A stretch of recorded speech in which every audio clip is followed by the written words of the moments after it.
आगे है बच्चों, रंगभूमि में आते ही उसने अर्जुन को ललकारा। अर्जुन, जो भी करतब तुमने यहाँ दिखाए हैं उनसे बढ़कर कौशल मैं दिखा सकता हूँ। क्या तुम इसके लिए तैयार हो? इस चुनौती को सुनकर दर्शक मंडली में बड़ी खलबली मच गई, पर ईर्ष्या की आग से जलने वाले दुर्योधन को बड़ी राहत मिली। वह बड़ा प्रसन्न हुआ। उसने तपाक से कर्ण का स्वागत किया और उसे छाती से लगाकर बोला, कहो कर्ण, कैसे आए? बताओ, हम तुम्हारे लिए क्या कर सकते हैं? कर्ण बोला, राजन, मैं अर्जुन से द्वंद्व युद्ध और आपसे मित्रता करना चाहता हूँ। कर्ण की चुनौती को सुनकर अर्जुन को बड़ा तैस आया।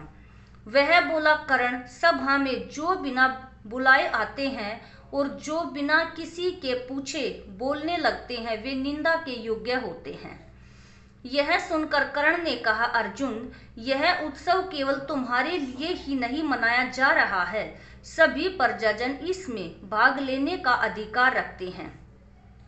व्यर्थ डींगे मारने से फायदा क्या? चलो तीरों से बात कर ले।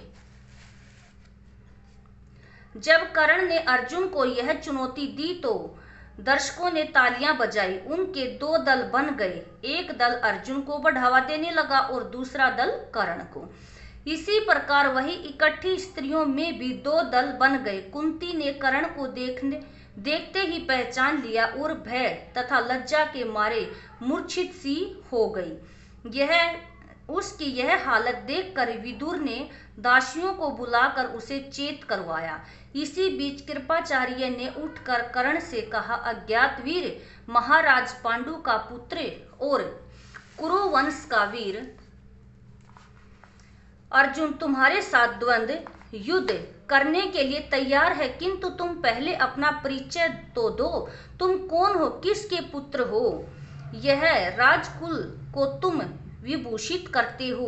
द्वंद्व युद्ध बराबर वालों में ही होता है। कुल का परिचय पाए बगैर राजकुमार कभी द्वंद्व करने को तैयार नहीं होते। कृपाचार्य की बात सुनकर कर्ण का सिर झुक गया।